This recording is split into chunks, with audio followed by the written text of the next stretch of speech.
बारिश में कांपती सांवी जमीन पर बैठ चुकी थी। एक नजर हवेली को देखा, वह अनाथ थी। उसकी चाची ने उसे आधी रात को महल से निकाल दिया था। सुनसान सड़क पर अपने होश खो बैठी थी और उसे उठाने वाला उसका दुश्मन, उसके परिवार का दुश्मन अद्विक सिंह था, जो कभी किसी पर रहम नहीं करता था, लेकिन सांवी को अपनी बाहों में उठाकर अपनी हवेली पर ले गया। दुश्मनी अपनी जगह, लेकिन तुम्हारी जान बचाना जरूरी है, यह कहकर सांवी के वजूद को गर्मी देने के लिए उसने अपनी शेरवानी के बटन खोल और धीरे से उसके कंबल में। बहुत समय पहले की बात है, एक बहुत ही सुंदर राज्य हुआ करता था जिसका नाम था वीरगढ़। इस राज्य में एक शक्तिशाली राजा राजेंद्र सिंह का शासन था। राजा राजेंद्र सिंह एक न्यायप्रिय और दयालु शासक थे। उनके राज्य में चारों ओर हरियाली थी, खेत लहलहाते थे और प्रजा सुखी थी। राजा राजेंद्र सिंह के दो पुत्र थे। बड़े पुत्र का नाम था राजकुमार विक्रम सिंह और छोटे का नाम था राजकुमार देवराज सिंह। विक्रम सिंह बचपन से ही चालाक और लालची स्वभाव के थे, जबकि देवराज सिंह अपने पिता की तरह दयालु और ईमानदार थे। देवराज सिंह की एक बेटी थी जिसका नाम था सांवी। सांवी बहुत ही सुंदर और भोली लड़की थी।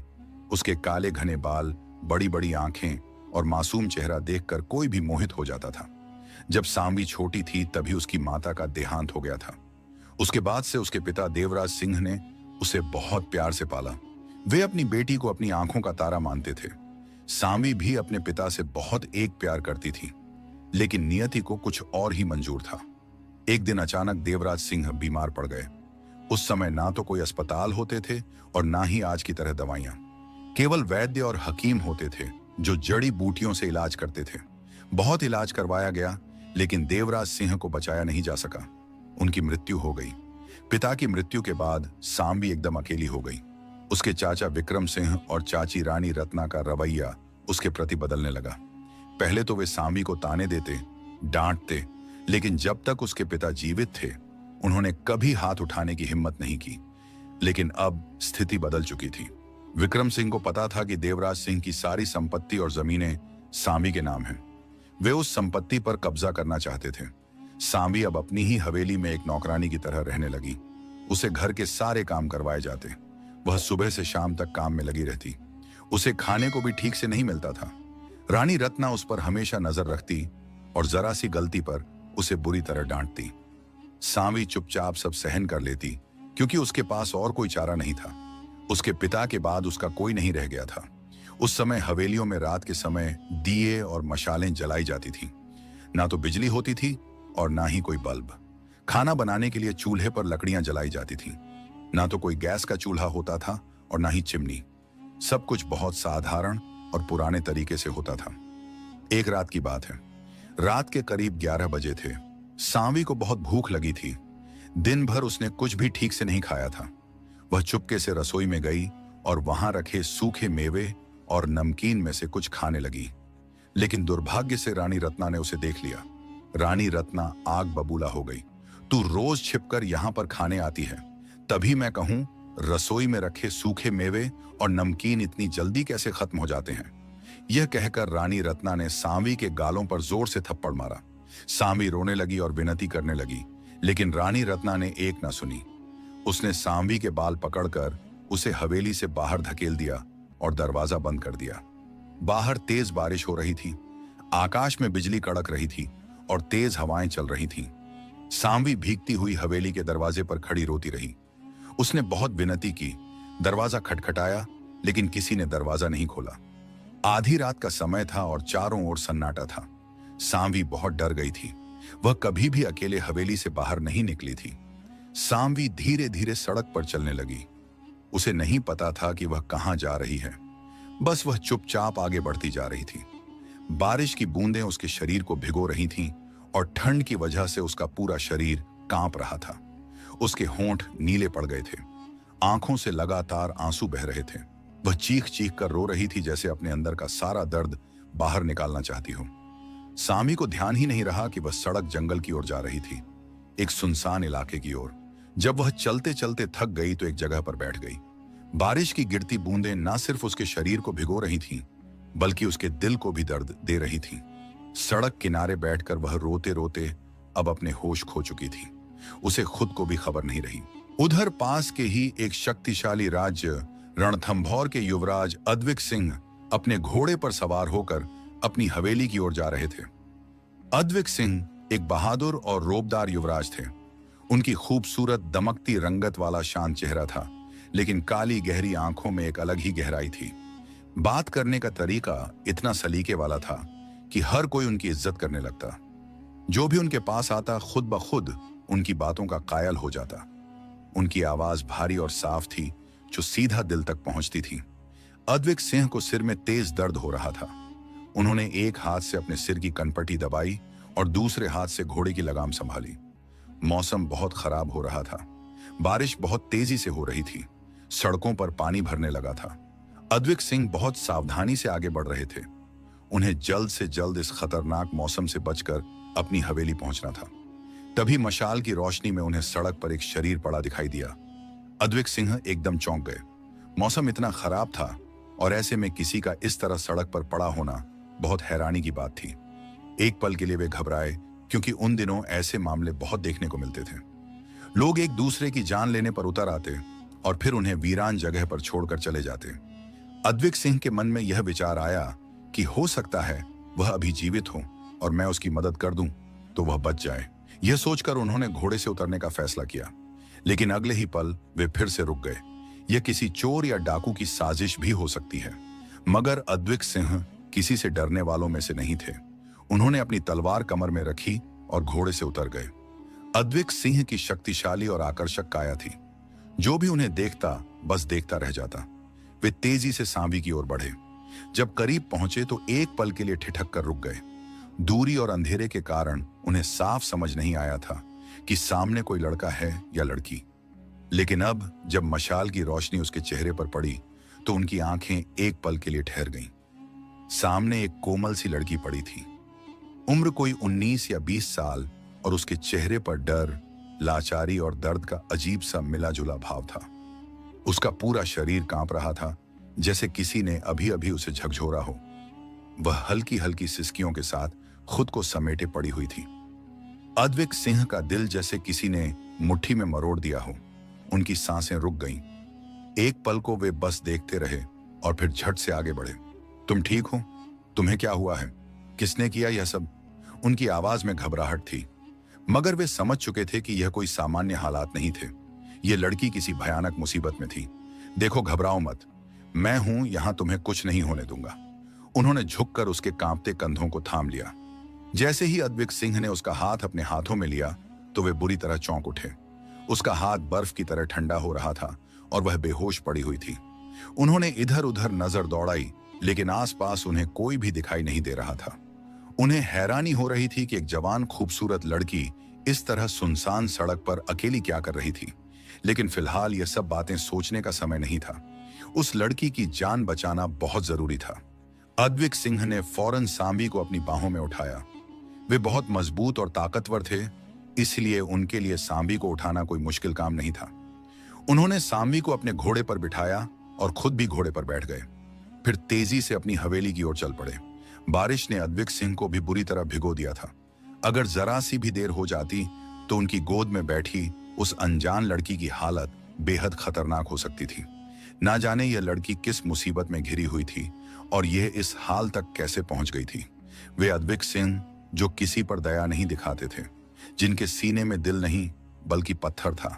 सब लोग उनके बारे में यही सोचते थे, लेकिन अब इस समय वे बस लगातार सांबी के बारे में ही सोच रहे थे। थोड़ी ही देर में हवेली के दरवाजे पर पहुंचकर उन्होंने आवाज लगाई।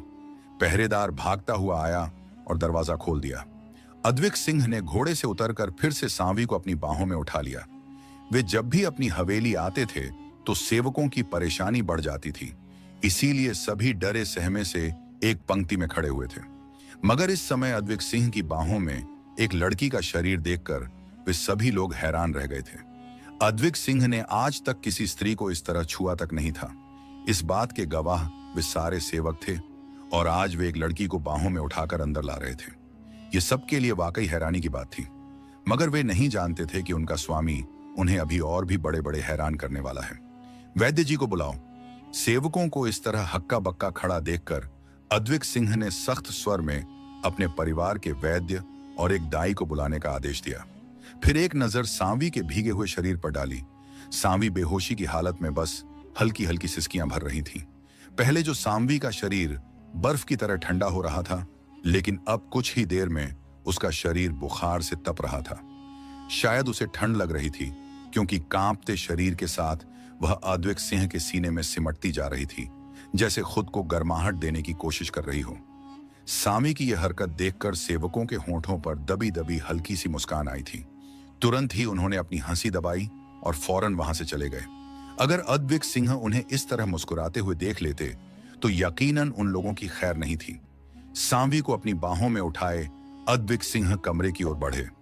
उन्होंने उसे अपने कमरे में लाकर नरम गद्दे वाले बिस्तर पर लिटा दिया। अद्विक सिंह ने खुद उसका माथा छुआ। वह जल रही थी। मुझे तो यह भी नहीं पता बुखार में क्या करना चाहिए। ठंडे पानी की पट्टियां करता हूं। वे खुद से ही बड़बड़ाए और फौरन कमरे से बाहर निकलते हुए दाई को भी आवाज दे दी। तेज बुखार को कम करने के लिए जो भी कोई तरीका है मुझे फौरन बताओ।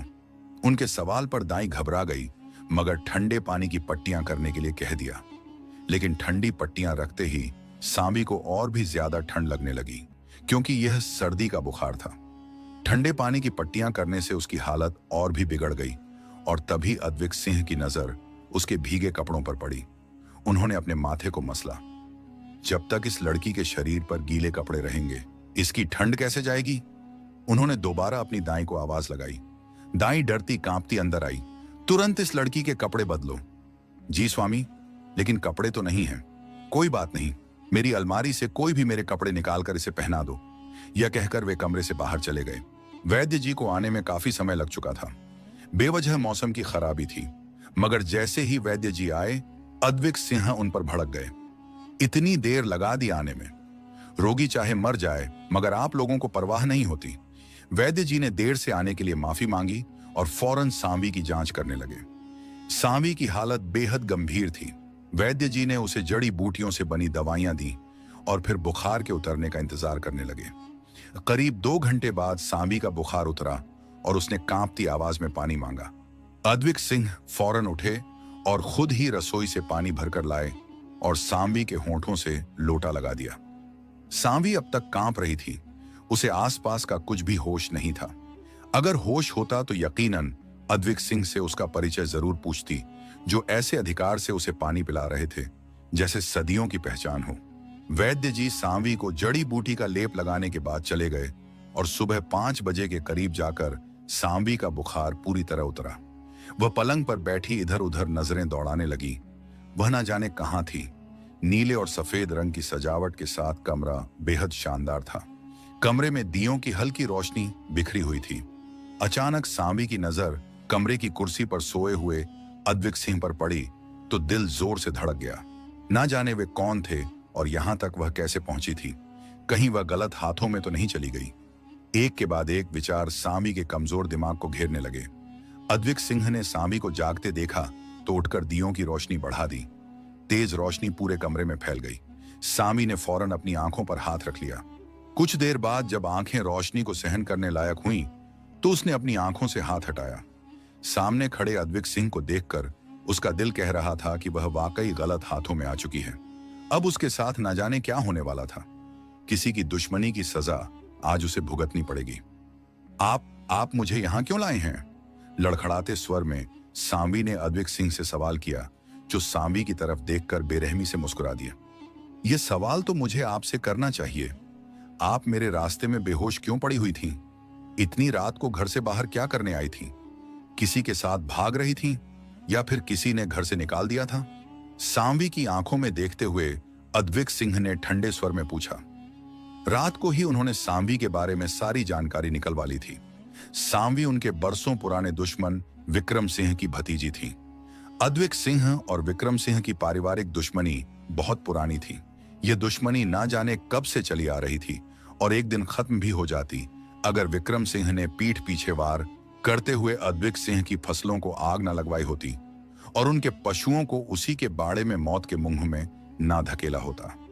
अद्विक सिंह उस दुश्मनी को भुला रहे थे, मगर विक्रम सिंह के इस गलत कदम ने उन्हें आग बबूला कर दिया था और अब वह विक्रम सिंह से अपने इस नुकसान की भरपाई अपने तरीके से लेना चाहते थे। उनसे बदला लेना चाहते थे। हालांकि अब तक उन्होंने विक्रम सिंह को कोई नुकसान नहीं पहुंचाया था, लेकिन वे उन्हें छोड़ने के इरादे में बिल्कुल नहीं थे। वे एक ही बार में विक्रम सिंह पर वार करना चाहते थे। वे छोटे मोटे हमले करने में विश्वास नहीं रखते थे। वे एक ही बार में दुश्मन को हराने में विश्वास रखते थे। अद्विक सिंह का रोब आसपास के 10 राज्यों में खूब था और किसी की हिम्मत नहीं होती थी कि अद्विक सिंह से पंगा ले सके। मगर विक्रम सिंह ने अद्विक सिंह से पंगा ले लिया था। उनके अंदर के सोए हुए शेर को एक झटके में जगा दिया था और अब यकीनन विक्रम सिंह का अंजाम बहुत बुरा होने वाला था। अद्विक सिंह कोई ऐसी योजना बनाना चाहते थे जिससे दुश्मन भी मर जाए और लाठी भी ना टूटे। दोनों के परिवारों का अक्सर ही आमना सामना होता रहता था। अद्विक सिंह के परिवार में ज्यादा लोग नहीं थे, मगर विक्रम सिंह बीवी बच्चों वाले थे। कई जगह पर दोनों को दावतों पर बुलाया जाता था। वहीं पर सांवी ने अद्विक सिंह को देखा था और उसे पता चला था कि यह उसके चाचा विक्रम सिंह का सबसे बड़ा दुश्मन है। और अब जब उसने अद्विक सिंह को अपने सामने देखा तो उसकी सांसें उसके सीने में अटकने लगीं। यह पुरुष उसे छोड़ने वाला नहीं था। अपनी दुश्मनी का बदला उसे जरूर लेता। वह तो उसके लिए एक बड़ा मोहरा साबित हुई थी। यह सोचकर ही सांवी की आंखों में आंसू भर आए। सांवी की बेहोशी के दौरान ही अद्विक सिंह ने उसके बारे में सारी जानकारी निकलवा ली थी और जब उन्हें पता चला कि सांवी विक्रम सिंह की भतीजी है तो वे फिलहाल अब उसे अपने पास ही रखना चाहते थे। वे कुछ ऐसा करना चाहते थे जिससे विक्रम सिंह की इज्जत मिट्टी में मिल जाए और वे बौखलाकर कोई गलत कदम उठा लें जिसका सहारा लेकर विक्रम सिंह के पूरे परिवार को तबाह किया जा सके। मैं आपके रास्ते में नहीं आई थी बल्कि किसी काम से जा रही थी। अचानक बारिश शुरू हो गई और मैं भीग गई। मुझे चक्कर आने लगे और फिर मैं सड़क पर गिर गई। सांवी ने अद्विक सिंह को सच्चाई नहीं बताई, जबकि सांवी के कपड़े पहनने के तरीके से वे इतना तो समझ गए थे कि सांवी की गिनती भली लड़कियों में से होती है। वह बिना वजह इतनी रात को हवेली से बाहर नहीं निकल सकती थी। लेकिन अगला ही विचार उनके दिमाग में आया कि भली लड़कियां रात के समय अकेले घर से नहीं निकलती। यह सोच अद्विक सिंह के दिमाग पर बुरी तरह हावी हुई। यकीनन किसी लड़के का मामला होगा। अद्विक सिंह ने कड़वाहट से सोचा और फिर जो उनके दिमाग में आया उन्होंने सांवी के सामने कह भी दिया। किसी काम से निकली थी या फिर किसी लड़के का मामला है? सच सच बताओ। अगर किसी लड़के का मामला है तो मैं तुम्हें उससे खुद मिलवा देता हूं, बल्कि तुम्हारी उससे शादी भी करवा दूंगा।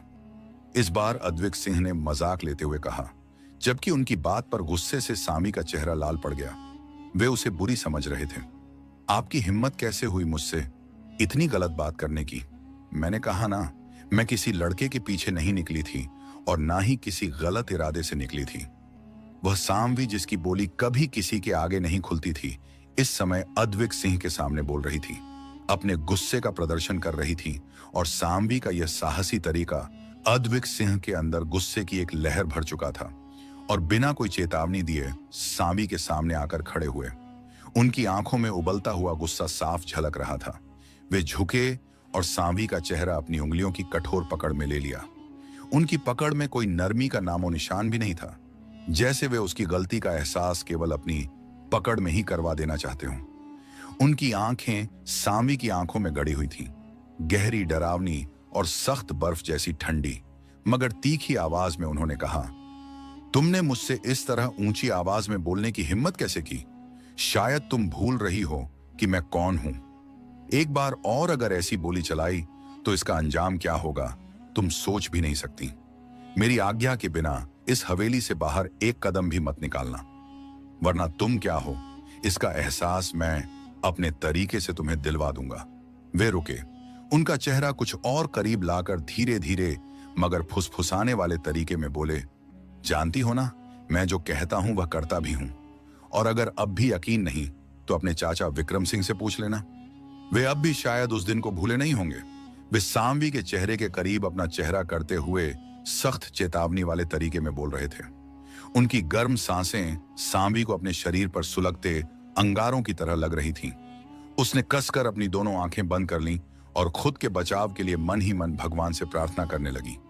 लेकिन अगले ही पल सांवी का चेहरा सफेद पड़ चुका था और आंखों से आंसू भी तेजी से बहने लगे, क्योंकि वे अपनी उंगलियों से सांवी की गर्दन को छू रहे थे और फिर धीरे से अपने होंठ उसके कानों के पास लाकर फुसफुसाने वाले तरीके में बोले, वैसे एक बात तो माननी पड़ेगी, खूबसूरत बहुत हो, अगर तुम विक्रम सिंह की भतीजी ना होती तो शायद मेरा दिल तुम पर आ जाता और तुमसे प्यार करने की गलती कर बैठता। लेकिन विक्रम सिंह की भतीजी हो, मेरे सबसे बड़े दुश्मन की। तुमसे दिल लगाने की गलती नहीं करूंगा, बल्कि तुम्हें अपने लिए एक मोहरा बनाऊंगा। एक झटके से उन्होंने सामी को खुद से दूर धक्का दे दिया कि वह लड़खड़ाकर गिरते गिरते बची। आंखें खोलकर सामने खड़े उस पुरुष को देख रही थी। समझ नहीं आ रहा था ये उसका रक्षक है या फिर उसकी जिंदगी को तबाह और बर्बाद करने वाला। इससे तो अच्छा था वे उस तूफानी बारिश से बचाकर अपने साथ लेकर ना आए होते और उसकी जिंदगी ना बचाई होती। पल पल मरने से अच्छा था एक बार में ही मर गई होती। पता नहीं उसके साथ अब वे क्या करने वाले थे। यह सोचकर ही सावी की जान कांपने लगी। मेज पर दवा रखी है, समय से खा लेना। अभी दाई से कहकर तुम्हारे लिए कुछ खाने पीने का इंतजाम भी करवाता हूं। नखरे दिखाने की बिल्कुल भी जरूरत नहीं है, समझी? अपनी बात कहते हुए वे कमरे से बाहर चले गए, जबकि सावी वहीं बिस्तर पर बैठकर फूट फूट कर रोने लगी। उसकी जिंदगी में एक के बाद एक मुसीबतें आती चली जा रही थीं, मगर अद्विक सिंह का व्यवहार उसकी समझ से बाहर था। वे उससे बहुत रूखेपन से, बहुत गुस्से से बात कर रहे थे, मगर उनकी आंखों में उसने एक बार भी गलत इरादे की परछाई तक नहीं देखी थी। अगर वे चाहते तो उसी समय वहीं पर उसकी इज्जत को मिटाकर अपनी दुश्मनी का बदला पूरा कर सकते थे। लेकिन नहीं, वे तो उसकी दवाइयों का ध्यान रख रहे थे, उसके कपड़ों का, उसकी हालत का। सावी ने अपने शरीर पर पड़े कपड़ों पर नजर डाली। सुबह सुबह दाई जब उसे उसका हालचाल पूछने आई थी, तभी दाई ने उसे बता दिया था कि स्वामी के कहने पर मैंने आपके कपड़े बदल दिए थे, और उसके दिल को थोड़ा सा सुकून हो गया था, वरना वह तो अपने शरीर पर कपड़े देखकर डर गई थी। अद्विक सिंह के ढीले ढाले कपड़ों में उसका कोमल सा शरीर जैसे कहीं छिपा गया था।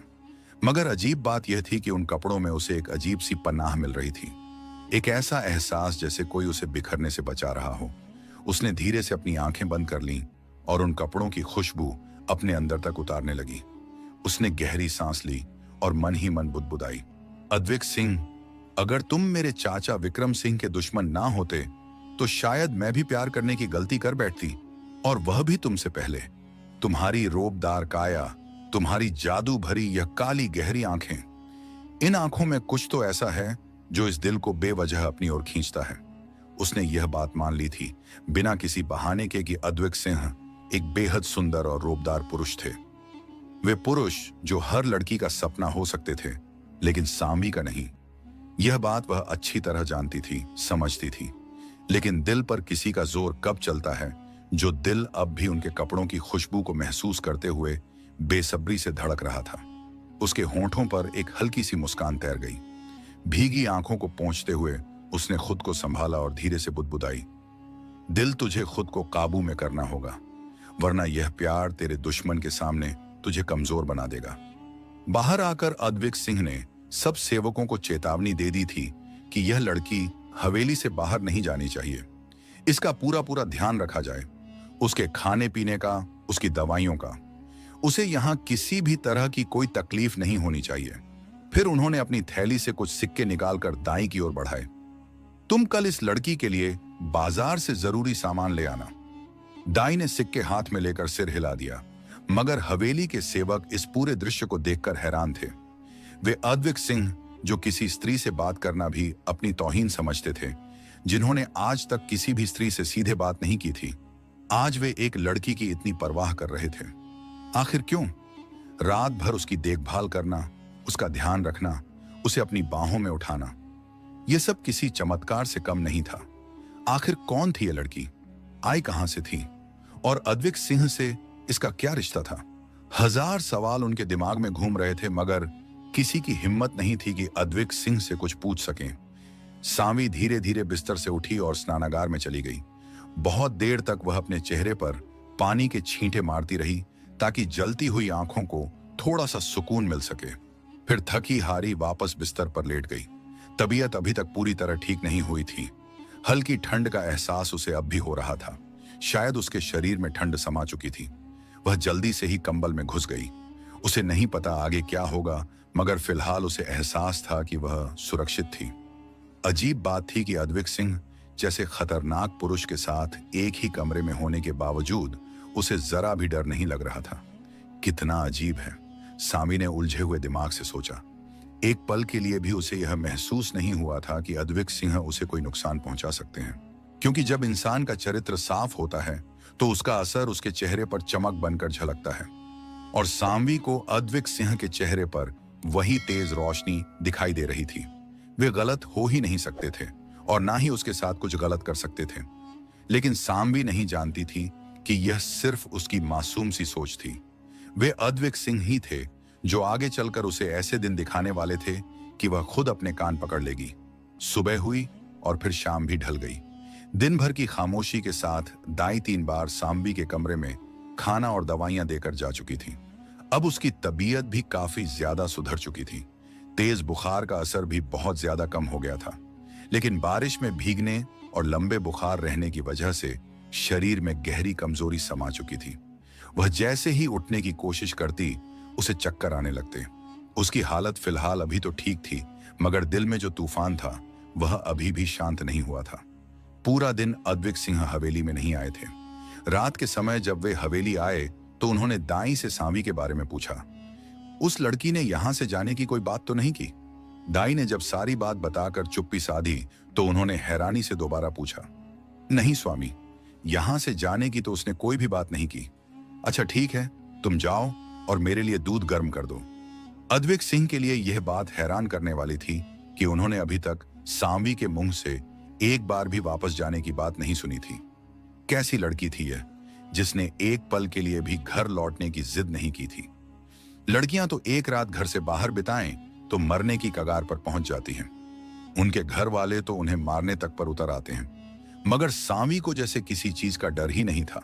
जबकि सावी ने अद्विक सिंह से जाने की बात इसलिए नहीं की थी क्योंकि उसके पास और कोई ठिकाना ही कब था।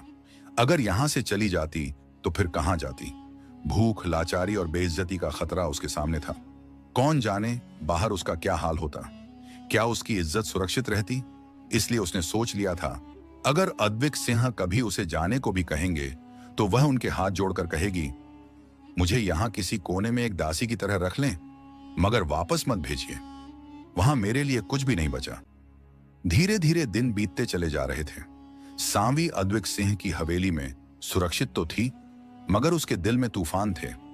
एक तरफ वे व्यक्ति जिन्हें वह अब तक अपना दुश्मन समझती आई थी, वही उसे छत और पनाह दे रहे थे। बेशक उनका व्यवहार सख्त था, मगर उन्होंने कभी भी उसे घर से निकलने की धमकी नहीं दी थी। और दूसरी तरफ वह खून का रिश्ता, जिसने रात के अंधेरे में उसे धक्के देकर बाहर निकाल दिया था। जब भी उसे अपनी चाची का वह बेरहम चेहरा याद आता, उसका दिल खून के आंसू रो पड़ता था। उसके दिमाग में एक लड़ाई सी चल रही थी। अंदर ही अंदर वह टूट रही थी। वह अद्विक सिंह के दिल से आभारी थी कि जिन्होंने ना कोई सवाल पूछा, ना कोई हिसाब मांगा, बस उसे इस हवेली में रहने दे रहे थे।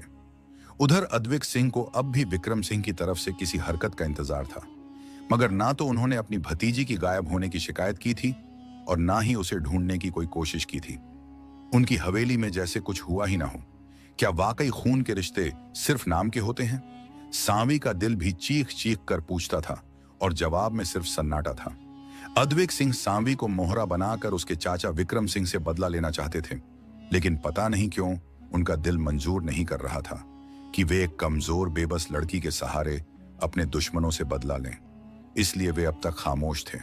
वे अद्विक सिंह, जो कभी किसी स्त्री की परछाई तक से दूर रहते थे, जिन्होंने आज तक किसी स्त्री को छुआ तक नहीं था, जो स्त्री के नाम से हमेशा चिढ़ते थे, जिनके दिल में नरमी और दया जैसे भावों की कोई जगह नहीं थी, वही अद्विक सिंह अब हर रोज सावी की मासूमियत, उसकी खूबसूरती और उसकी झुकी हुई नजरों में कहीं गुम होते जा रहे थे। उन्हें खुद पर गुस्सा भी आता था। बेतहाशा झुंझलाहट होती, क्योंकि वे नहीं चाहते थे उनका दिल किसी लड़की के सामने इस तरह झुक जाए। मगर वे जानते थे, हर दिन हर पल सावी उनकी रूह में उतरती जा रही थी। धीरे धीरे सावी भी कमरे से बाहर निकलने लगी थी और हवेली के कामों में हाथ भी बटाने लगी थी। वह सुबह से शाम तक किसी मशीन की तरह हवेली में इधर से उधर दौड़ती रहती और कामों में लगी रहती। सिर्फ अंदर ही नहीं, वह पशुओं के तबेले में भी जाती और साफ सफाई का खास ध्यान रखती थी। उसकी मौजूदगी में एक अजीब सी खींचाव होती थी। सारे सेवक उसके आसपास मंडराते रहते, उसकी बातों को सिर झुकाकर सुनते। अद्विक सिंह अपनी खिड़की से चुपचाप सांवी को काम करते हुए देखते रहते, मगर कभी सामने आने से बचते थे, खुद से भागते रहते। एक दिन जब उन्होंने सांवी को बगीचे में पौधों के पास बैठे देखा तो खुद पर काबू नहीं रख पाए और बगीचे में चले आए। वे जानते थे उन्हें सांवी के पूरे परिवार से नफरत है, लेकिन इस लड़की से उन्हें समझ नहीं आता था कि यह नफरत वे उसके साथ क्यों नहीं कर पा रहे थे।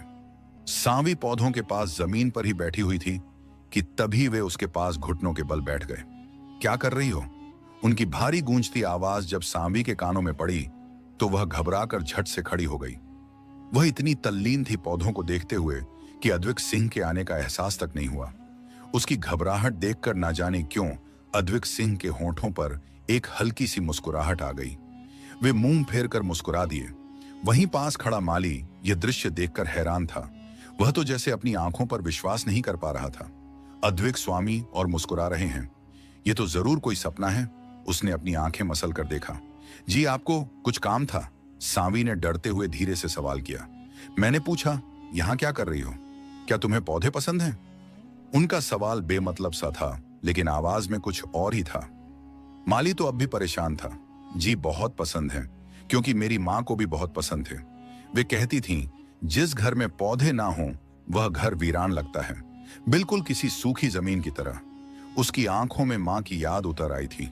चेहरा उदास हो गया। मेरी मां को भी फूल पौधे बेहद पसंद थे। अद्विक सिंह की आवाज भी एकदम धीमी हो गई। वे अक्सर पौधों के पास बैठकर उनसे बातें किया करती थीं। अद्विक सिंह को भी अपनी मां की याद आई। सांवी की आंखों में झिलमिल आंसू देखकर उन्होंने खुद का मुंह फेर लिया ताकि कोई उनकी आंखों की नमी ना देख सके, और फिर लंबे लंबे कदमों से वहां से निकल गए। वे लड़के थे और दुनिया में लड़कों को रोने की आज्ञा नहीं होती, क्योंकि उन्हें कमजोर दिखना मना है। दीपावली का समय आया तो सब सेवकों ने छुट्टी मांगनी शुरू कर दी। हर बार की तरह इस बार भी सब अपने अपने घरों को जाना चाहते थे। सिर्फ 2 सेवक हवेली में पशुओं की देखभाल के लिए रुकते थे, लेकिन इस बार सांवी के अकेले रह जाने का विचार आते ही अद्विक सिंह को अजीब बेचैनी होने लगी थी, और इसीलिए उन्होंने इस बार सेवकों को छुट्टी देने से मना कर दिया था। वे जानते थे कि सांवी हवेली नहीं जाएगी। उन्होंने आज तक उससे कभी यह सवाल पूछा भी नहीं था कि वह यहाँ क्यों रह रही है और हवेली क्यों नहीं जाती, यहाँ क्यों रहती है। शायद इसलिए कि वे जानते थे कहीं उनका सवाल ही उसे दूर ना कर दे। सारे सेवक सांवी के पास जमा हो गए और उससे कहने लगे कि आप जाकर अद्विक स्वामी से बात करें। सबकी बातों से मजबूर होकर सांवी अद्विक सिंह के कमरे की ओर आई। वे इस समय अध्ययन कक्ष में थे, तंबाकू का सेवन करते हुए किसी विचार में डूबे हुए थे। सांवी ने दरवाजे पर दस्तक दी तो अद्विक सिंह ने नजरें उठाईं। वह दरवाजे में ही खड़ी हुई थी, कुछ झिझकती हुई सी। अद्विक सिंह ने झट से अपनी तंबाकू छिपा ली, लेकिन सांवी ने तो देख लिया था। उसने नजरें झुका ली। अद्विक सिंह ने उसे अंदर आने की आज्ञा दी और सवालिया नजरों से उसकी ओर देखने लगे। वे सब सेवक अपने अपने घर जाना चाहते हैं। दीपावली है ना, और दीपावली तो अपनों के साथ ही मनाई जाती है। कृपया उन्हें छुट्टी दे दें, सांवी ने उंगलियां मरोड़ते हुए बड़ी विनम्रता से कहा। उसकी आवाज में एक अजीब सी मासूमियत थी जो कहीं ना कहीं अद्विक सिंह के दिल की दीवारों में दरार डाल रही थी।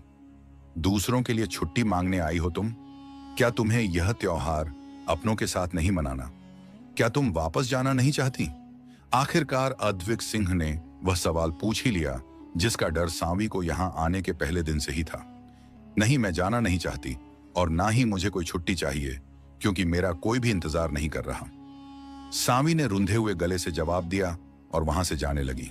उसकी आंखों में आंसू देखकर अद्विक सिंह एक पल को बेचैन हो उठे, मगर उनके पास कोई अधिकार नहीं था कि वे उसे रोककर उसके आंसुओं को अपने हाथों से साफ कर सकें। उन्होंने झुंझलाते हुए तंबाकू फेंकी और किताब को अलमारी में वापस रख दिया। दिल की बेचैनी से मजबूर होकर वे बगीचे में चले आए। अब किसी भी चीज में मन लगना मुश्किल हो गया था। उसी पल अद्विक सिंह को एक और एहसास हुआ कि वे सांवी के प्यार में बुरी तरह गिरफ्तार हो चुके हैं। उन्हें उस लड़की की आदत हो रही है। उसकी मौजूदगी, उसकी चुप्पी, सब कुछ अब उनकी जिंदगी का हिस्सा बन चुका था। मगर फिर उन्होंने अपना सिर झटक दिया। नहीं, यह सब एक साजिश हो सकती है। जरूर विक्रम सिंह ने उसे जानबूझकर यहां पर भेजा होगा। वह शायद मेरा कोई राज चुराना चाहती है, या मेरी जिंदगी की गतिविधि को समझकर मुझे बाद में नुकसान पहुंचाना चाहती है। उनका दिमाग हर तरह की गलत सोचों से भर गया था। इसीलिए तो ना उसने कभी वापस जाने की बात की और ना ही उस रात हवेली से बाहर होने की कोई वजह बताई। जरूर यह सब एक जाल है। यहां रहते हुए शायद उसे कोई मौका नहीं मिला है कि वह मुझे कोई नुकसान पहुंचा सके, तो अब उसने नई चाल चली है, ये मुझे अपने मोह जाल में फंसाने की। अद्विक सिंह का मन शक और संशय से घिर गया था। वे नहीं जानते थे, कमरे में लेटी सांवी को इस बात की कोई खबर नहीं थी कि बाहर खड़े अद्विक सिंह उसके बारे में क्या क्या सोच रहे हैं, किस किस शक में उलझे बैठे हैं। अगले दिन अद्विक सिंह ने सारे सेवकों को छुट्टी दे दी। जब उन्हें घर जाने की आज्ञा मिली तो सबके चेहरों पर खुशी छा गई, मगर सब ने अद्विक सिंह का आभार मानने की बजाय सीधा सांवी के कमरे की ओर दौड़ लगा दी और एक एक करके उसे दिल से आभार कहने लगे। सांवी हैरान थी। उसे समझ नहीं आया कि उसकी बात को इतनी अहमियत कैसे मिल गई। वे व्यक्ति जो किसी की बात नहीं सुनते थे, आज उसकी बात सुन ली। उसकी आंखों में आंसू भर आए। उसने दरवाजा बंद किया और रोना शुरू कर दिया। ना जाने क्या बात थी, बस बेवजह आंसू बहते जा रहे थे। दिल भरा हुआ था। एक तरफ वे अजनबी व्यक्ति थे जो उसके दुश्मन भी कहलाते थे, मगर फिर भी उन्होंने उसे इस हवेली में पनाह दी हुई थी। दूसरी तरफ उसके अपने थे जिन्होंने उस पर शब्दों के तेज खंजर चलाए और एक पल में ही उसे बेसहारा कर दिया। सांवी ने उसी पल एक फैसला कर लिया था, भले कुछ भी हो जाए, अब वह यह जगह छोड़कर कहीं भी नहीं जाएगी। अगर जरूरत पड़ी तो वह अद्विक सिंह के पैरों में सिर रखकर रोएगी, मगर वापस नहीं जाएगी। वह शाम तक बस रोती रही। उसकी आंखें सूज गई थीं, पलकें भारी हो गई थीं और सिर में तेज दर्द हो रहा था। अगले दिन सुबह सुबह अद्विक सिंह बैठे हुए थे। उन्हें लग रहा था शायद उनके दिल के हालात सांवी ने भांप लिए हैं और इसी वजह से वह उनके सामने नहीं आ रही है। वे बार बार उसके कमरे की ओर देखते, मगर हर बार दरवाजा बंद मिलता। वे हैरान थे। जो लड़की सारी हवेली में हर समय फूलों की तरह खिली रहती थी, वह आज अपने कमरे में बंद क्यों है? कहीं उसकी तबीयत तो खराब नहीं? अलग अलग तरह के विचार और बेचैन करने वाले वहम उनके दिमाग में आने लगे। तभी एक सेवक ने आकर उन्हें सूचना दी, स्वामी, राज्य की सीमा पर कुछ गड़बड़ी हुई है, आपको तुरंत वहां जाना होगा। सूचना सुनते ही अद्विक सिंह ने सब कुछ भुलाया और सीधा बाहरी दरवाजे की ओर बढ़े। उसी पल सांवी ने भी अपने कमरे का दरवाजा खोला था, लेकिन अद्विक सिंह को इतनी जल्दबाजी में बाहर जाते देखकर उसका दिल कांप उठा। उसे अच्छे से पता था अद्विक सिंह और विक्रम सिंह के बीच बरसों पुरानी दुश्मनी है। कहीं चाचा जी ने कोई हमला तो नहीं कर दिया? उसका हृदय आशंका से भर गया। अद्विक सिंह के चेहरे पर जो भाव थे वे सामान्य नहीं थे। कुछ तो गड़बड़ हुई थी। सांवी का दिल घबराने लगा। वह तुरंत घर के कोने में बने एक छोटे से मंदिर में पहुंच गई और हाथ जोड़कर आंसुओं के साथ भगवान जी से अद्विक सिंह की सुरक्षा के लिए प्रार्थना करने लगी। हे भगवान जी, अद्विक स्वामी को सुरक्षित रखना। मुझे उनके बिना कुछ भी नहीं चाहिए। उसे खुद समझ नहीं आ रहा था कि वह अद्विक सिंह के लिए प्रार्थना क्यों कर रही थी। वह पूरी रात चिंता में दरवाजे की ओर देखती रही, हर आहट पर चौंक उठती। उसके चेहरे की चिंता देखकर सेवक भी परेशान थे और उसे ढांढस बंधा रहे थे, लेकिन उसका मन शांत नहीं हो रहा था। देर रात बीत गई। अगले दिन दोपहर का 1 बजा था जब अद्विक सिंह जैसे तैसे हवेली लौटे। उन्हें देखते ही सांवी की चीख निकल गई, क्योंकि उनकी बाजू से खून बह रहा था। सफेद कपड़ा माथे पर बंधा हुआ था, लेकिन वह भी खून से भरा हुआ था। शरीर पर घावों की भरमार थी। वह नंगे पांव ही अद्विक सिंह की ओर दौड़ पड़ी और कांपती आवाज में पूछने लगी, ये क्या हुआ आपको? आप इतने घायल कैसे हो गए? कहां चले गए थे कल रात? वह सांवी जो अद्विक सिंह के सामने हमेशा झुककर रहती थी, आज बेकाबू होकर सवाल कर रही थी। पहले वैद्य जी को बुलाओ, ये सवाल जवाब बाद में करना। मेरी पत्नी नहीं हो जो इस तरह मेरे सामने आकर सवाल जवाब करने की हिम्मत कर रही हो। अपनी हद में रहकर बात किया करो। उनके शब्दों में न जाने क्यों गुस्सा बढ़ता जा रहा था, जबकि अद्विक सिंह के डांटने पर उसकी आंखों में आंसू तैरने लगे और अपना सिर उसने नीचे की ओर झुका लिया और उन आंसुओं को अद्विक सिंह से छुपा लिया। अद्विक सिंह ने हैरत से उस लड़की को देखा।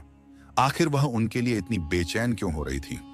लेकिन सिर में उठती दर्द की लहरें उन्हें सुकून नहीं लेने दे रही थीं और उन्होंने खुद को कुर्सी पर बिठा लिया। उनकी आंखों में हल्की सी नमी थी, लेकिन सांवी ने फौरन वैद्य जी को बुला लिया। वैद्य जी के आने तक वह कभी दरवाजे तो कभी अद्विक सिंह को देखती। जब वैद्य जी उनकी पट्टियां करके चले गए तो वह चुपचाप रसोई में आ गई और फिर वहां खड़े होकर फूट फूट कर रोने लगी। उसे समझ नहीं आ रहा था कि आखिर हो क्या रहा है। जिन व्यक्ति ने उसे सहारा दिया वही उसे खुद से दूर कर रहे हैं। कुछ ही देर बाद एक सेवक ने आकर कहा कि स्वामी ने आपको बुलाया है। सांवी कांपते हुए कमरे में पहुंची। अद्विक सिंह घावों से भर जाने के बावजूद भी कहीं जाने के लिए तैयार हो रहे थे। वह हैरान हुई। कुछ पूछते इससे पहले ही अद्विक सिंह ने उसका हाथ पकड़ा और सीधा बाहर की ओर ले गए। अद्विक स्वामी, हाथ छोड़ो मेरा, कहां लेकर जा रहे हो? उसने घबरा कर पूछा। लेकिन वे एक शब्द भी नहीं बोले, बस उसे घोड़े पर बिठाया और घोड़ा आगे बढ़ा दिया। जब वह बार बार पूछते पूछते थक गई तो उसने भी चुप्पी साध ली और अद्विक सिंह भी कुछ नहीं बोले। लेकिन उसकी हालत उस समय और भी ज्यादा बिगड़ गई जब अद्विक सिंह ने घोड़ा एक छोटे से मंदिर के सामने रोका। वे उसका हाथ पकड़कर मंदिर की ओर ले गए जहां पहले से ही शादी का पूरा इंतजाम मौजूद था और अब वे पंडित जी से शादी करने की बात कर रहे थे। पंडित जी हां में सिर हिलाते हुए वर और वधू को मंडप में बैठने के लिए कह रहे थे। अद्विक सिंह उसके पास आए और उसका हाथ अपने हाथों में लेते हुए ठंडे मगर सख्त स्वर में कहा, चुपचाप अपनी मर्जी से इस शादी के लिए मान जाना, वरना इसके आगे जो अंजाम होगा उसके लिए खुद को तैयार कर लो। सांवी को विश्वास नहीं हो रहा था कि आखिर यह सब हो क्या रहा है। उसे डर नहीं था कि अद्विक सिंह उसके साथ क्या करेंगे अगर वह इस शादी से मना कर देगी। वह चाहती तो इस शादी से मना कर सकती थी, लेकिन चाहकर भी वह मना ना कर सकी और चुपचाप उसने खुद को अद्विक सिंह के नाम समर्पित कर दिया। पंडित जी ने मंत्र पढ़े, कलावा बांधा, अग्नि के सामने फेरे लिए गए और सांवी जो कल तक एक दासी थी आज अद्विक सिंह की धर्मपत्नी बन चुकी थी। अद्विक सिंह की आंखों में एक अजीब चमक थी। उन्होंने बरसों पहले कसम खाई थी कि वे अपनी मां की बेइज्जती का बदला विक्रम सिंह से जरूर लेंगे। विक्रम सिंह ने उनके घर की इज्जत पर कीचड़ उछाला था, कहा था कि उनकी मां का चरित्र ठीक नहीं था।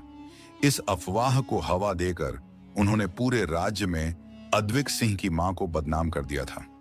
वे मां जो एक विधवा थीं, जिन्होंने पूरे घर को अकेले संभाला था, और अब जब पूरा राज्य उन पर उंगलियां उठाने लगा तो वे सहन ना कर सकीं और फिर उन्होंने अपनी जान दे दी। तब से अद्विक सिंह का मन एकदम पत्थर बन गया था। मां के जाने के बाद उनके दादा और दादी ने ही उन्हें संभाला था। दादाजी हमेशा समझाते, बेटा बदला मत लो, धर्म का मार्ग अपनाओ, सबका न्याय भगवान करते हैं। पर दादाजी के जाने के बाद अद्विक सिंह ने उसी धर्म की आड़ में विक्रम सिंह को हराने की शपथ ली थी। आज वे जान चुके थे कि सारी संपत्ति पर सांवी का ही अधिकार है।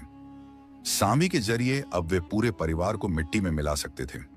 बारिश और तूफान की उस रात सांवी अपने कमरे में दुबकी बैठी थी। आकाश बिजली से गूंज रहा था, तेज हवाएं खिड़कियां हिला रही थीं और उस डरावने माहौल में वह बैठी कांप रही थी। उसे आज भी याद था, इसी तरह के तूफानी मौसम में चाची ने उसे घर से बाहर निकाल दिया था। उसकी आत्मा में वह डर आज भी कांटे की तरह चुभता था कि तभी अचानक दरवाजा खुला। अद्विक सिंह कमरे में आए। सांवी ने पहले तो सोचा शायद कोई परछाई है, पर जैसे ही उसने दिए की रोशनी बढ़ाई, अद्विक सिंह का चेहरा साफ दिखा। आप यहां, आप सच में है ना? सांवी की डरी हुई आवाज निकली नहीं, मेरा भूत आया है। मेरे अलावा रात के समय तुम्हारे कमरे में आने की किसकी हिम्मत हो सकती है? अद्विक सिंह ने व्यंग्य किया, पर उनके स्वर में गुस्से से ज्यादा चिंता थी। मुझे डर लग रहा था अद्विक स्वामी, बहुत ज्यादा। आप नहीं आते तो मुझे कुछ हो जाता। सांवी ने फूट फूट कर रोना शुरू कर दिया। अद्विक सिंह एक पल को चुप रहे, फिर उसके आंसू देख नहीं पाए और उसके पास ही बैठ गए। सब चले गए, कोई नहीं है यहाँ और मुझे डर लगता है। आप ठीक नहीं हैं, इतनी ज्यादा चोटें लगी हैं आपको। उसके बाद भी आप पता नहीं कहां चले गए थे। अगर आपको कुछ हो जाता तो। वह लगातार रोती जा रही थी। अद्विक सिंह उसकी बातों में उलझ गए थे। क्या यह वही सांवी है जिसे वे मोहरा समझ रहे थे? क्या यह लड़की सच में मासूम है? उन्होंने उसके आंसू पोंछने की कोशिश नहीं की, लेकिन उनका दिल अब जरूर पिघलने लगा था। सांवी के आंसू, उसकी चिंता, उसका अकेलापन, ये सब कुछ झूठ नहीं लग रहे थे। और अद्विक सिंह सांवी के पास ही बैठे रहे और फिर उन्होंने बेतहाशा अपनी बाहों में उसे भर लिया। वे उसे रोते हुए बिल्कुल भी देख नहीं सकते थे। सांवी भी उनसे लिपटकर जोर जोर से रोने लगी। आपको चोट लगी थी और आपने मुझे भी डांट दिया, फिर खुद ही मुझसे शादी भी कर ली और उसके बाद आपने मुझे कितना नजरअंदाज भी किया। मेरा दिल नहीं कर रहा आपसे बात करने का। मेरा मन करता है मैं आपसे नाराज हो जाऊं, कहीं दूर चली जाऊं जहां आपको मेरी शक्ल भी ना देखनी पड़े। वह रुआंसी होकर शिकायती स्वर में बोल रही थी। उसने अद्विक सिंह के वस्त्र से ही अपनी नाक रगड़ दी। अद्विक सिंह उसकी इस मासूम हरकत पर हल्के से मुस्कुरा दिए। वह बहुत भोली थी, एकदम बच्चों जैसी। तभी उन्होंने वह सवाल पूछा जो उन्हें बहुत पहले ही पूछ लेना चाहिए था। सांवी, तुम उस रात सड़क पर अकेली घूम रही थी, बारिश में पूरी तरह भीगी हुई। उस समय भी बाहर निकलना जानलेवा था, फिर भी तुम बाहर क्यों गई थी? अद्विक सिंह को यह बात उसी दिन पूछनी थी जब वे पहली बार सामी को अपने जीवन में लेकर आए थे। अगर तब पूछ ली होती तो शायद दोनों के बीच इतनी गलत फहमियां ना आती। सामी की आंखें फिर से भर आईं। मेरे पिताजी नहीं रहे और उनके जाते ही मेरे अपने घर वालों का रवैया मेरे लिए नरक बन गया था। पहले भी चाचा चाची मुझे ताने देते, डांटते थे, पर पिताजी के रहते कभी हाथ उठाने की हिम्मत नहीं हुई थी। लेकिन जैसे ही वे गए सबको खुली छूट मिल गई। उस रात मैंने बस इतनी सी गलती की कि भूख लगी थी। मुझे तो रात के 11 बजे रसोई में कुछ खाने चली गई। चाची ने देख लिया और गुस्से में आग बबूला हो गई। तू रोज छिपकर यहाँ पर खाने आती है, तभी मैं कहूं रसोई में रखे सूखे मेवे और नमकीन इतनी जल्दी खत्म कैसे हो जाते हैं। यह कहकर वे मुझ पर हाथ उठाने लगी और फिर आधी रात को ही मुझे घर से निकाल दिया। शायद वे पहले से ही किसी मौके की तलाश में थीं, मुझे उस घर से निकाल सकें, और उन्हें उस रात यह मौका मिल ही गया। मैंने रोते हुए उनकी विनती की, उनके पैर पकड़े। मैं बारिश में भीगती रही और फिर बेहोश हो गई। जब होश आया तो खुद को इस कमरे में पाया। आपने मुझ पर बहुत बड़ा उपकार किया। आप ना होते तो मेरी इज्जत न जाने कब की मिट्टी में मिल गई होती। अगर मैं किसी गलत आदमी के हाथ लग जाती तो वह जरूर मेरा फायदा उठाता, मगर भगवान ने आपको मेरे लिए देवदूत बनाकर भेजा। सांवी अद्विक सिंह के गले से लगकर फिर से रोने लगी। अद्विक सिंह के दिल में अजीब सी टीस उठी। उन्होंने जिसे चालाक, झूठी और मक्कार समझा था, वह कितनी मासूम निकली। उसी पल अद्विक सिंह ने एक फैसला ले लिया। अब सांवी की रक्षा खुद से बढ़कर करेंगे। वे अपने दिल में सहेज कर रखेंगे उसे, और उसे कभी कोई तकलीफ नहीं होने देंगे। उन्होंने सांवी को और कसकर अपने सीने से लगा लिया और उसके माथे पर अपने होंठ रख दिए। सांवी की पलकें कांप गईं। कमरे में अंधेरा था, बस दियों की हल्की रोशनी ही थी।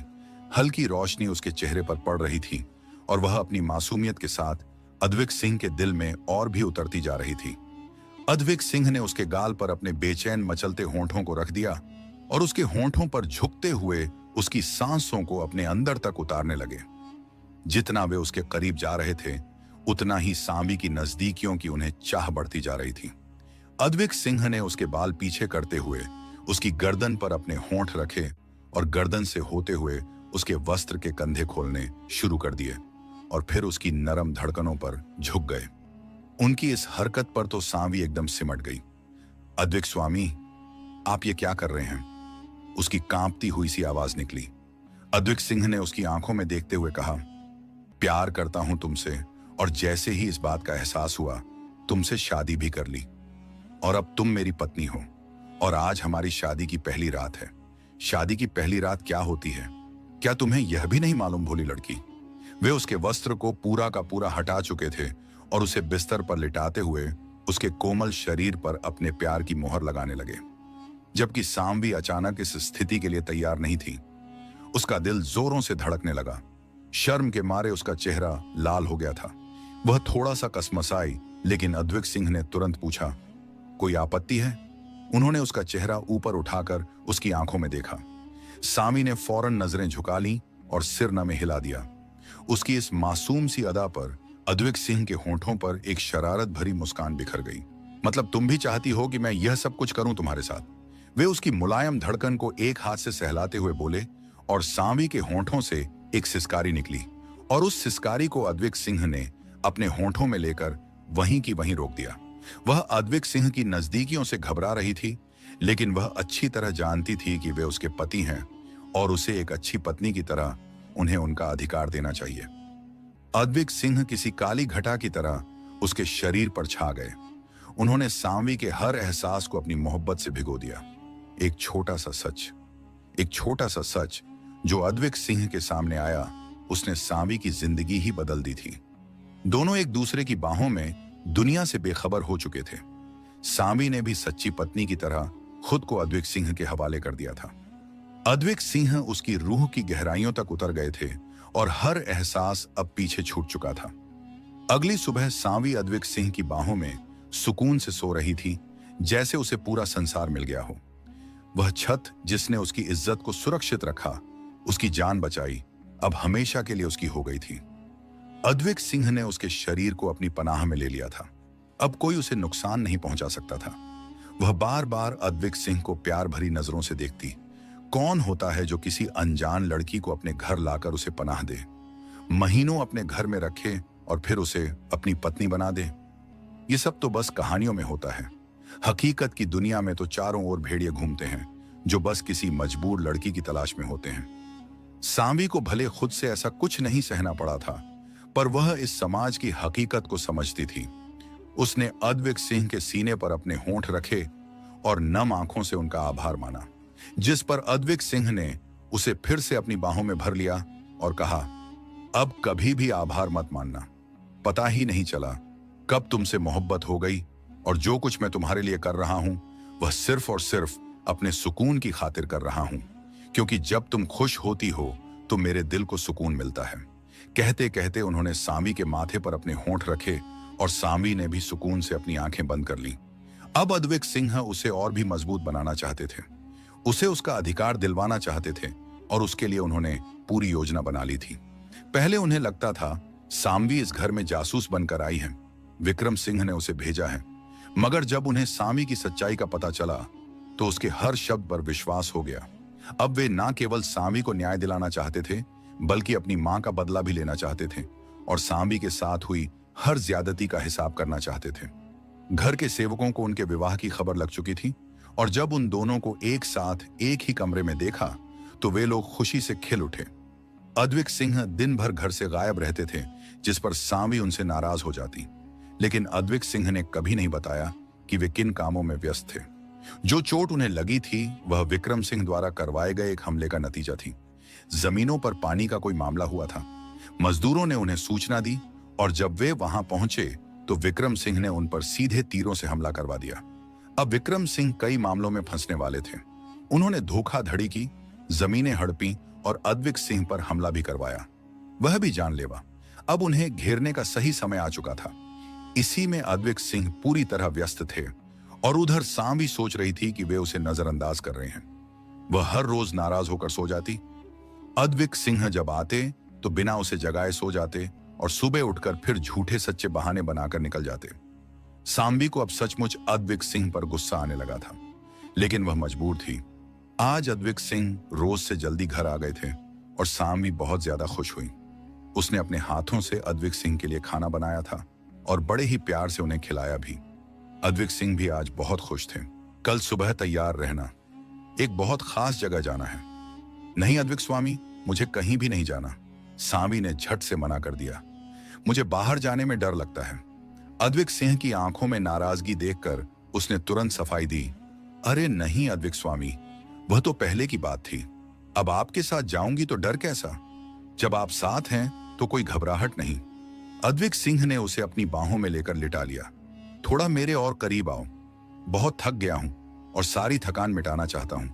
यह कहकर उन्होंने सांवी को अपने और भी करीब कर लिया और धीरे धीरे उसे हर पर्दे से आजाद करते हुए अपने सीने में भर लिया। कई दिनों बाद अद्विक सिंह की नजदीकी ने सांवी को भी खुशियों से भर दिया था। वह फिर से उनकी बाहों में खो गई।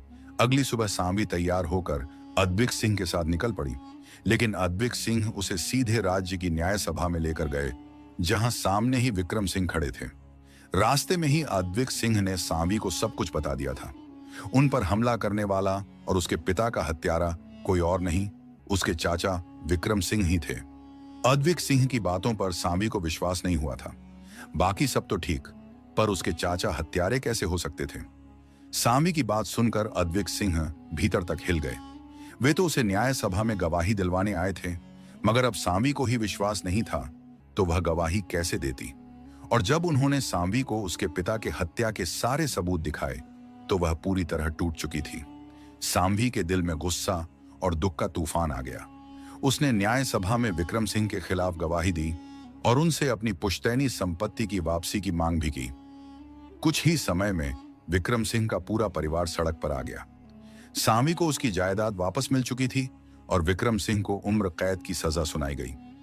सांवी को इस बात का दुख नहीं था कि विक्रम सिंह को कारागार हुआ, बल्कि इस बात का था कि उन्होंने संपत्ति के लालच में अपने ही भाई की जान ले ली। उन्होंने अद्विक सिंह की मां को भी गलत काम के लिए मजबूर किया, उसके पिता की भी जान ली और अद्विक सिंह पर भी हमला करवाया। उनके अपराध इतने बड़े थे कि उन्हें माफ करना संभव नहीं था और अब हर किसी को उसके किए की सजा मिल चुकी थी। सांवी अब अद्विक सिंह की धर्मपत्नी थी और उनके साथ सुखपूर्वक रहने लगी। अद्विक सिंह ने उसे वह सम्मान और प्यार दिया जिसकी वह हकदार थी। दोनों की मोहब्बत दिन प्रतिदिन गहरी होती गई और इस तरह जो रिश्ता एक तूफानी रात में एक अजनबी सड़क पर शुरू हुआ था, वह धीरे धीरे सच्चे प्यार में बदल गया। अद्विक सिंह और सांवी ने साथ मिलकर अपना एक सुंदर संसार बसाया, जहां केवल प्यार, सम्मान और विश्वास था।